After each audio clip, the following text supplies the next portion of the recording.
আল্লাহু আকবার। আল্লাহ আমাকে খুশি করেছেন। আসসালামু আলাইকুম প্রিয় দেশবাসী, আমার প্রাণ প্রিয় দেশবাসী, সারা বিশ্বে যত সালমান শাহ ভক্ত আছেন, সব সালমান শাহ ভক্ত, সালমান শাহ প্রেমী দেশবাসী সবাই কাছে আমি কৃতজ্ঞ। আল্লাহর কাছে কৃতজ্ঞতা জানিয়ে আপনাদেরকে আমি কৃতজ্ঞতা জানাচ্ছি। আপনাদের কাছে আমি অত্যন্ত কৃতজ্ঞ। আপনাদের বাচ্চাদের দিয়ে আমাকে সাহায্য করেছেন, আপনারা আমাকে সাহায্য করেছেন মনোবল দিয়ে, সব দিক থেকে। আমরা 29 বছর যার জন্য আমি এত কষ্ট করেছি, আমার স্বামীর প্রত্যাশা করতে করতে মারা গেছেন। আজকের দিন আমার জন্য অনেক অনেক শান্তির বাণী বয়ে নিয়ে আসছে। আল্লাহর কাছে আমি কৃতজ্ঞ। এর মাঝখানে কত আত্মীয় স্বজন অশান্তি পেয়ে পেয়ে চলে গেছে দুনিয়া থেকে। সবার আত্মার মাগফিরাত কামনা করি। গতকালকে আমার খালা মারা গেছেন, যিনি খুব কাঁদতেন সালমান শাহ মামলার জন্য, খুব দোয়া করতেন, তার খুব আদরের ছিল সালমান। কালকে মারা গেছেন রাত্রে। আজকে এখন দাফন হবে। আমি মানসিকভাবেও খুব দুর্বল হয়ে আছি এবং কি বলবো, আমার মনটা খুব অশান্ত। আজকের দিনের জন্য আমি আল্লাহু আকবার এই জন্য বলেছি, আল্লাহ আছেন, প্রমাণ হয়েছে।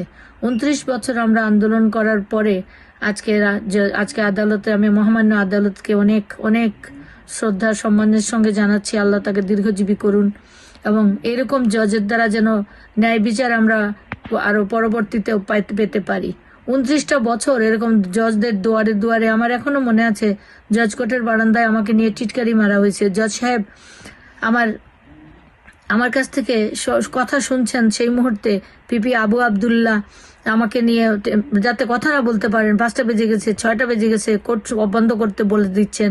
আবার অ্যাসিস্ট্যান্ট পিপি, যিনি ছিল হিন্দু একজন ভদ্রলোক, শাবনুরের ছবি দেখতেছে আমার পাশে।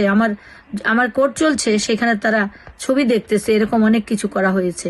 এত সাজানো আত্মহত্যা মামলাটা আল্লাহ যে কবুল করেছেন এবং মাননীয় আদালত অনেক সুন্দরভাবে তার কারণগুলো তুলে ধরেছেন। আবার নির্দেশ দিয়েছেন যেটাকে হত্যা মামলা হিসাবে গ্রহণ করা হয় এবং সেটাকে যেন চালু করা হয় অনতিবিলম্বে। আমি দেশবাসীর কাছে আবারও কৃতজ্ঞতা জানাচ্ছি এবং আদালতের প্রতি সম্পূর্ণ শ্রদ্ধা রেখে আমি জানাচ্ছি, আমরা নিশ্চয়ই আবার আমরা বিচারটা পাবো। আমরা সালমান শাহকে পাবো না, কিন্তু তার উপরে যে অপবাদ আছে সেই অপবাদ থেকে দায় মুক্তি আমরা পাবো, সেটাই আমরা চাই। সালমান শাহ আত্মার মাগফিরাত কামনা করি এবং তার সঙ্গে যে বাচ্চাগুলো মারা গেছে তাদের আত্মারও মাগফিরাত কামনা করি। এবং সালমান শাহর একা বিচার আমি চাইনি।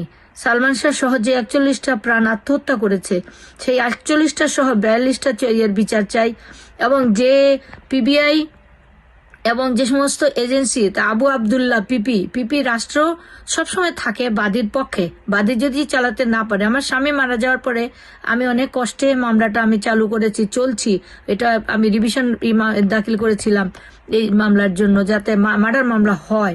সেই জন্য তারা এটা গ্রহণ না করে 29 বছর আমাকে কোর্টের দুয়ারে দুয়ারে ঘুরাইছেন এবং তারা প্রমাণ করেছেন পিবিআই যে সালমান শাহ আত্মহত্যা করেছে। আমি তাদেরও বিচার চাই, যারা প্রহসন করেছেন, যারা প্ররোচিত করে তাকে আত্মহত্যা, তারা প্রমাণ করে দিক তারা কিভাবে আত্মহত্যা করেছে।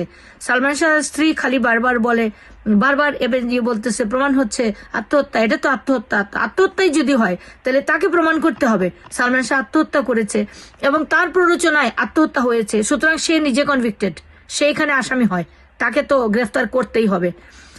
এবং আদালতের কাছে এবং আমি সরকারের দৃষ্টি আকর্ষণ করছি, এজেন্সিগুলোর দৃষ্টি আকর্ষণ করছি, আমাদের যে আসামিগুলো রয়েছে সে আসামিগুলো কিন্তু এখন পালিয়ে যাবার আশঙ্কা বেশি। এয়ারপোর্টের যেন নির্দেশ দেওয়া হয় তারা যেন পালাতে না পারে। পরবর্তী পর্যায়ে যা হয় আপনার দেশবাসী সবাই দেখবেন, জানবেন। আমার